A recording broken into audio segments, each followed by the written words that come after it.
This video, I'm going to explain the difference between tracking calories and tracking macros for fat loss.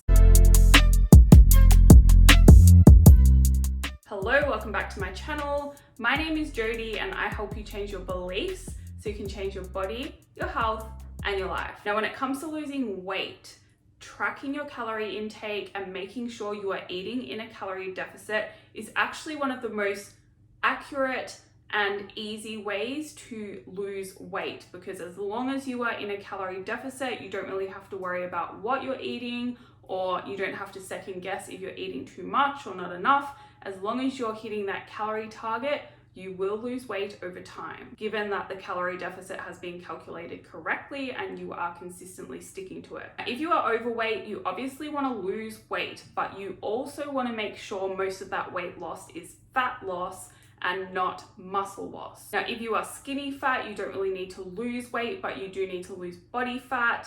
Obviously, this applies to you as well. Calorie counting on its own might be optimal for weight loss, but it's not optimal for fat loss, because basically you're not ensuring that you're getting enough protein in your diet by just counting your calories. That is where tracking your macros comes into play. So by tracking your macros, what this means is you are actually paying attention to and aiming to hit a specific target of protein, fats, and carbs every day. And those protein, fats, and carbs, they will add up to your desired calorie intake for your body and your goal. I've got so many videos on this. If you are skinny fat, you don't need a deficit, you can eat at maintenance.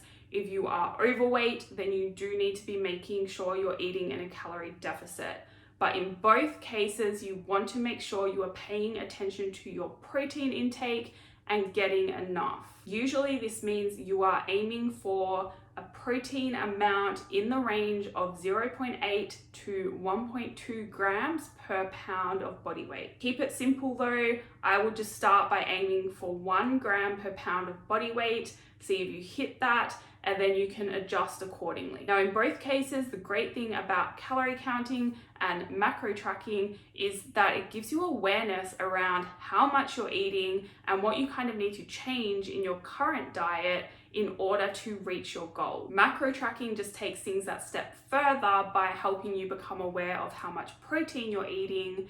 And in most cases, what I find in my clients that start tracking their macros, they're not actually eating nearly enough protein for their goal. Now, even if your goal is fat loss, protein is really important if you're eating in a deficit, if you're eating at maintenance, because it is going to help you build muscle tissue. It is going to help keep your body healthy. Like, protein is required for so many functions within the body. It's also a structural component within the body, so it's really important that you are getting enough. In addition, protein is going to help keep you fuller for longer, to help you stick to a deficit more consistently.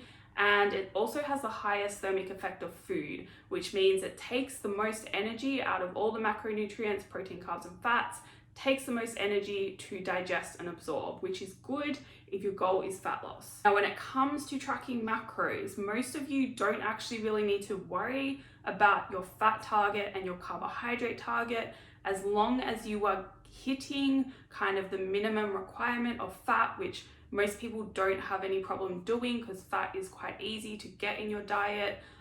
As long as you're hitting that minimum target, that is fine, because fat is essential for your health. But you can go over fats and slightly under carbs as long as you are hitting your calorie target and your protein target. I wouldn't go too far under your carb target though, just because that will eventually impact your workout performance, and you should be aiming to get stronger in the gym, perform well in the gym as well. So when it comes to calorie counting versus macro tracking wins. If you're going to go through the effort of tracking your food and counting calories, you may as well go that little bit further and pay attention to protein as well. And then carbs and fats, as things get easier, you can start worrying about those, but worry about your protein first and then calories. That is all for this video. Thank you for watching. If you have any questions, please feel free to send me an email. If you'd like to see more, please hit subscribe. And if that's the case, I will see you in the next video.